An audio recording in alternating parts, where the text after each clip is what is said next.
What's up, worldwide fam? It's your man, Oh My S. Happy Friday. It's August 28th, 1:59 p.m. West Coast. This is for the West Coast Wave on Library and on YouTube. You can find me on Omar S. This guy over here, look at him.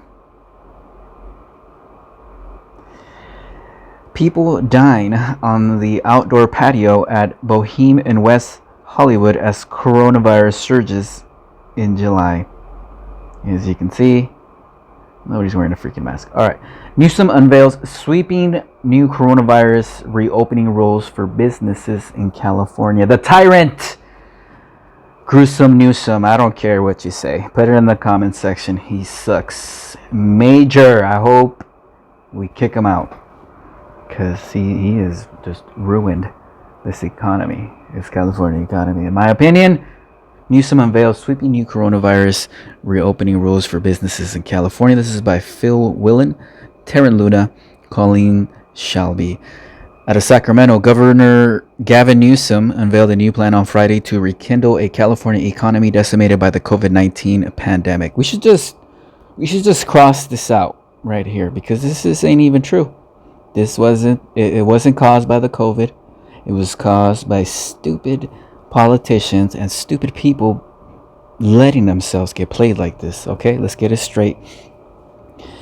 That there is a almost $55 billion deficit in California. Let's get that straight out the bat. Correct here, folks. Stupid thing.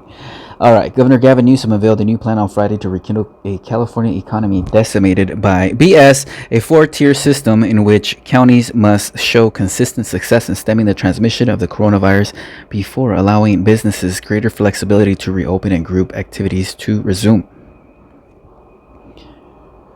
In doing so, Newsom took a far more cautious approach than his first effort in the spring, when his decision to rapidly ease restrictions led to such a major surge in cases that it forced another statewide shutdown.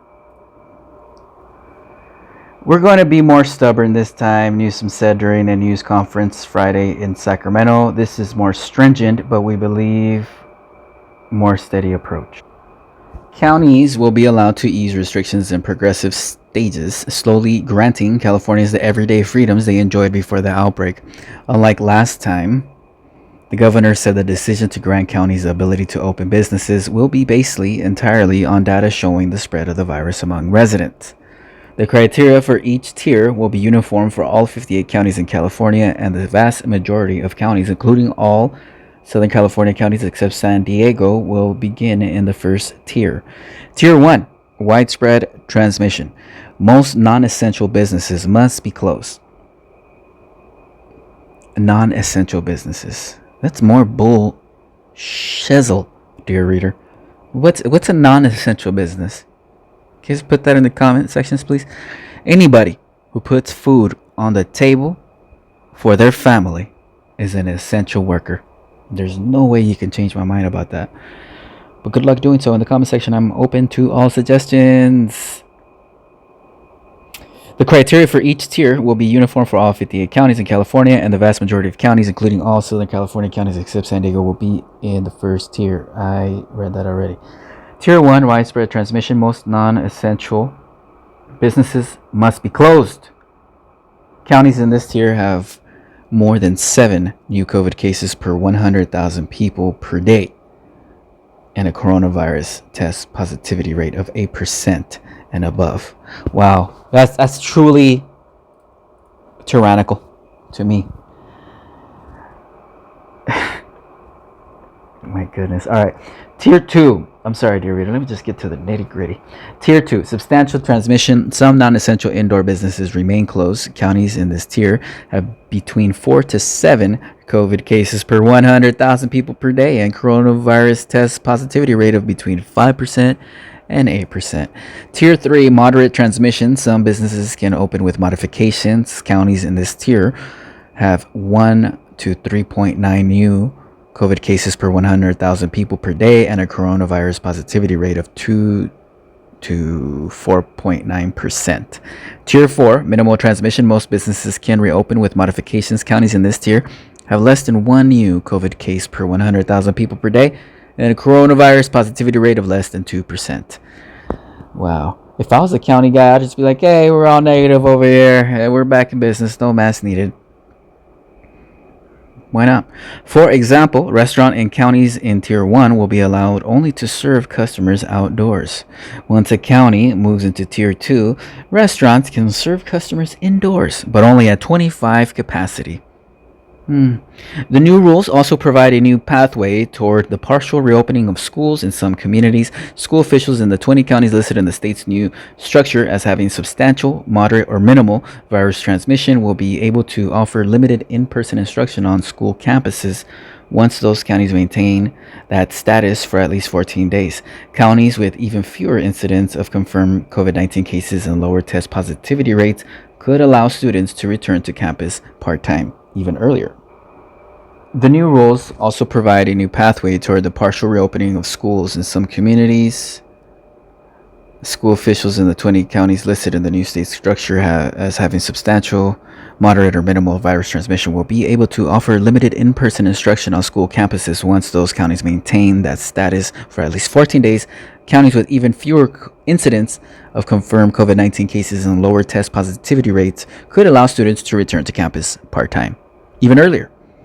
Read that twice. Just wanted you to really get that in there. But the impact of the new rules on the K through 12 education for now is minimal. Most counties would still not be allowed to offer in-person instruction for K through 12 students. Those that can move forward are subject to rules rolled out by Newsom last month, where outbreaks can close individual classrooms on a campus, or if more substantial, an entire school district. Oh my goodness. I just want to punch Newsom in the freaking schnoz. It's like, bink! Go to sleep, sucker. That fool is such an idiot. Like, he's not a doctor. He's just a governor. And he's got... It's like, hey, let the little kids... It's like the chicken pox. Let the kids get the chicken pox. They become immune. But no. It's just freaking child abusing them. I hope they get them. I hope we get them out. I'm sorry, dear reader. We're right here. This is so infuriating to me. I'm going to try to just keep my bias out of here. The new reopening rules require counties to wait at least 21 days before moving to the new... let's do it again. The new reopening rules require counties to wait at least 21 days before moving to the next reopening tier. If a county has met reopening metrics, which will be based on cases per 100,000 residents and the number of positive COVID results per 100,000 people tested, for the next stage for at least 2 continuous weeks, they will be allowed to progress to the next stage when 21-day wait period expires. Otherwise, they will be required to remain in place until they meet the benchmarks for the next tier for 2 straight weeks. The governor's office said the 7-day averages will be calculated every Tuesday, but will be based on data from a full week earlier to give counties time to report up-to-date information. Newsom's decision to replace his original reopening plan from the spring comes after he faced criticism for allowing counties to reopen too quickly. That plan, which was announced in May, relied on local officials to attest to their own readiness to reopen, but instead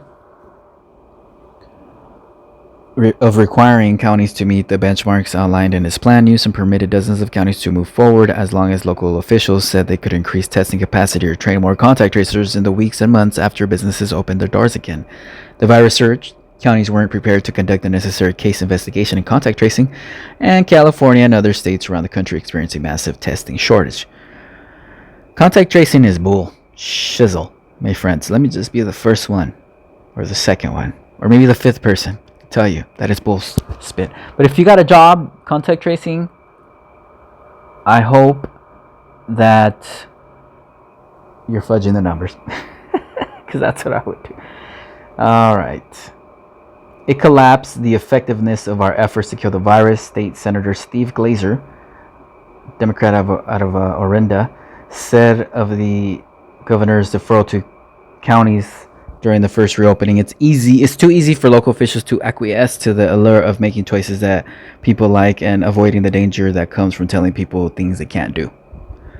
In the past, Newsom has blamed the outbreak on county officials. He said the state allowed counties to reopen only if officials could prove that COVID 19 hospitalizations have stabilized, medical centers, nursing homes, and other essential services had adequate protective equipment, and that they were prepared to accommodate and care for a surge in patients affected by the virus. Adherence to those reopening standards was the responsibility of the counties, not the state, Newsom said. In recent weeks, counties have complained about the lack of instruction and communication from the governor and California Department of Public Health about the path forward. 34 counties that were on the state's monitoring list as of Friday morning have been forced to close businesses after local reopenings resulted in increased community spread of COVID-19, increased hospitalizations, or limited hospital capacity. But another 9 counties lowered the spread of the virus and were taken off the watch list, only to find themselves in limbo, awaiting Newsom's new instructions about when and how they could begin to reopen businesses. The delayed information from the Newsom administration, which left some counties in the lurch for nearly 2 weeks, added to a growing frustration among local officials over sometimes incomplete directives and poor communication from Sacramento since the pandemic began. Los Angeles County has remained on the state's watch list since it was announced in June. But the number of overall cases continues to decline on a weekly basis. The 7-day rate for positive infections is currently 5.7, and this week, the 14-day average infection rate in LA County dropped below 200 cases per 100,000, a threshold that would allow the county to grant waivers to some schools for in-person learning. While that number has continued to decline, county health officials said that it is not ready to grant waivers. The number of cases in LA County, which totals more than 237,000 and accounts for the bulk of the state's total infections, surged in June after the county rapidly reopened various sectors of the economy after months of closures. Transmissions related to Memorial Day weekend activities and other informal gatherings also contributed to an increase in cases throughout the state. At the same time, mass protests over the death of George Floyd erupted. Officials have said that those outdoor demonstrations did not contribute to the massive surge in new coronavirus infections. Still, it is impossible for officials to trace cases that originate in public spaces. There it is. Right there. It's impossible for officials to trace cases that originate in public spaces. And then officials said that the outdoor demonstrations did not contribute to the massive surge in new coronavirus infections. God, this is such BS. The statewide surge in cases and hospitalization continued after the July 4th weekend, followed by a case reporting backlog that sent daily infections into record territory. Those numbers have just begun to decline in recent weeks, as has the number of hospitalizations in California. You don't say. The state's new guidelines come as protests have once again emerged after police shot and wounded a black man in Wisconsin, Jacob Blake, as the Labor Day approaches. State Health and Human Services Director Dr. Mark Galley said Tuesday that Labor Day was not the only factor in the new guidelines, but increases in transmissions over a holiday do pose a concern as California continues to fight to control the spread of the novel coronavirus. The novel coronavirus. Moron. This is propaganda. In Orange County, for example, mass gatherings at beaches over Memorial Day weekend were believed to have played some part in the county spike in numbers. Here we go again, dear reader. We're believed to have played some part in the county's spike in the numbers. They don't know for sure. They just think maybe the Memorial Day weekend helped spike the numbers. There's scientific evidence, but we believe it. All right. According to California Department of Public Health archival data, 11 counties have never been on the state's monitoring list. Oh, really? That's probably where I need to go. Del Norte, Humboldt, Lake, Lassen, Mariposa, Modoc, Plumas, Shasta, Siskiyou, Trinity, and Tulum counties. Nice. Nice. That's where we need to go, folks. Right here. These people They're like, we ain't got no time for no freaking monitoring list. If you're in Cali, let's go to Del Norte County, Humboldt County. I think I'm gonna go to Humboldt County. All right, dear reader. Thank you again. Times staff writer John Myers contributed to this report. Phil Willen,